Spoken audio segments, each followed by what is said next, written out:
क्या आपका बेबी भी रात में बार बार उठता है और नींद पूरी ना होने की वजह से आप परेशान हैं? बहुत से पेरेंट्स यही सोचते हैं कि उनके बेबी के साथ ये प्रॉब्लम है, लेकिन ये सच नहीं है। ज्यादातर बच्चे जो हैं रात में किसी ना किसी वजह से उठते हैं। तो आज हम जानेंगे 7 ऐसे रीजंस जो आपके बेबी की नींद को डिस्टर्ब कर सकते हैं और जिनके बारे में आपको पता होना चाहिए कि बच्चा अगर रात में बार बार उठ रहा है तो उसका क्या रीजन है। बहुत ही कॉमन सा रीजन है कि भूख लगना, क्योंकि जो छोटे बच्चे होते हैं उनका स्टमक जो है वो बहुत छोटा होता है और वो बहुत जल्दी जल्दी पी और पू कर देते हैं, जिससे क्या है कि उन्हें फिर से भूख लगती है, फिर से उनको फीड की वो डिमांड करता है। तो ऐसे में आप परेशान ना हो। अगर बच्चा रात में भी फीड की डिमांड करता है तो आप बच्चे को एक्सक्लूसिवली जो है ब्रेस्ट फीडिंग कराइए, या फिर बच्चा अगर फॉर्मूला मिल्क पीता है तो वो आप दीजिए। इससे क्या है, बच्चा फिर से जो है मिल्क पी के वो सो जाएगा और बच्चे को कोई प्रॉब्लम भी नहीं होगी। रीजन नंबर 2 है ओवर टायर्ड बेबी।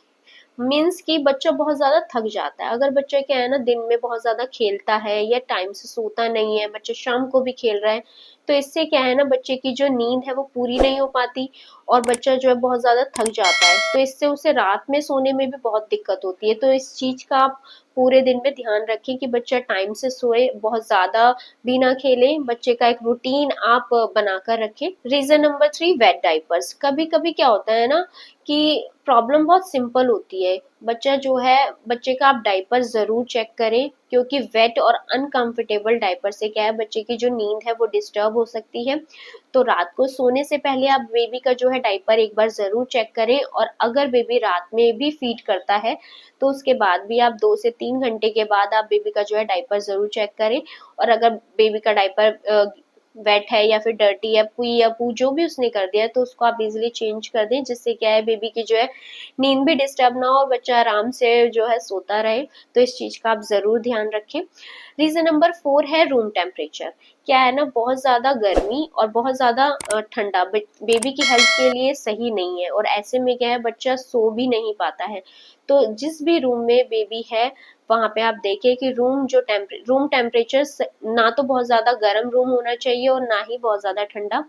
इस चीज का आप ध्यान रखें, और इससे क्या है, बेबी को सोने में भी प्रॉब्लम नहीं होगी। Reason number 5, sleep association. Means कि अकेले सोने की आदत ना होना। छोटा बच्चा जो है ना, या तो वो गोद में ही सो जाता है, या फिर वो फीडिंग के दौरान, या फिर वो लोरी सुनकर सोता है। तो ऐसे में क्या होता है ना, जब बच्चा रात में बच्चे की आंख खुल जाती है तो बच्चा सेम कंडीशन चाहता है कि जैसे आपने उसे पहले सुलाया था ना, फिर से आप उसे सुलाएं। तो आप परेशान ना हो, जैसे भी आपका बेबी सोता है, गोदी में सोता है या फिर लोरी सुनकर सोता है, तो आप वही कंडीशन जो है फिर से अप्लाई करेंगे ना, तो बच्चा इजीली सो जाएगा और उसकी नींद भी फिर इतनी ज्यादा डिस्टर्ब नहीं होगी।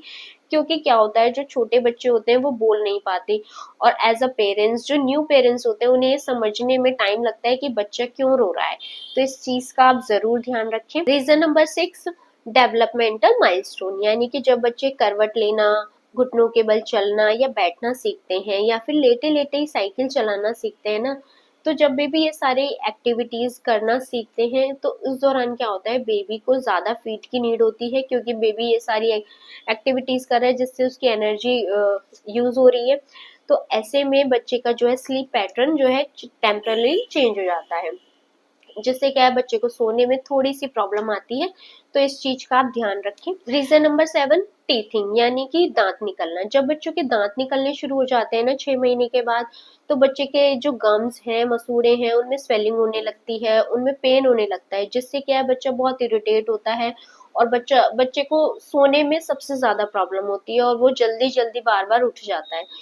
तो इस दौरान भी क्या है कि बच्चा रात में बहुत ज्यादा तंग करता है। और अगर आपका बेबी भी रात में बार बार उठ रहा है, तो ये सारे रीजंस जो हैं आपको पता होने चाहिए कि आपका बेबी रात में किस वजह से उठ रहा है एज अ पेरेंट्स। और अब मैं आपके साथ शेयर करूंगी एक सिंपल स्लीप रूटीन जिसे आप फॉलो कर सकते हैं। इससे क्या है कि बेबी को सोने में ज्यादा प्रॉब्लम नहीं होगी और आप इजीली समझ पाएंगे कि बेबी को क्या प्रॉब्लम हो रही है। तो सबसे पहली बात है कि बेबी को आप कंफर्टेबल क्लोथ पहनाइए, जिससे बच्चा कंफर्टेबल इजीली सो सके।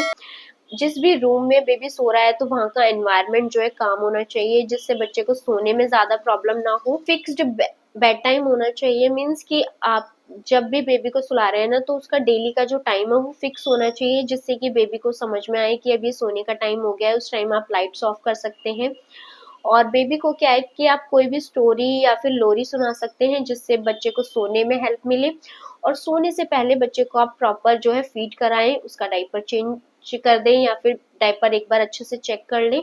तो इससे क्या है, बच्चे को सोने में आसानी रहती है, सुलाने में आसानी रहती है, और बच्चा पूरी रात जो है आसानी से सोता है, जिससे आप एज अ पेरेंट्स आपकी भी जो नींद है वो बार बार डिस्टर्ब नहीं होगी। आपका बेबी रात में कितनी बार उठता है ये आप मुझे कमेंट बॉक्स में जरूर बताएं। और वीडियो अगर आपको हेल्पफुल लगी हो तो वीडियो को आप लाइक करें, शेयर करें, और ऐसे ही पेरेंटिंग टिप्स के लिए मॉम एंड लक्ष्य चैनल को सब्सक्राइब कर लें। मिलते हैं नेक्स्ट वीडियो में।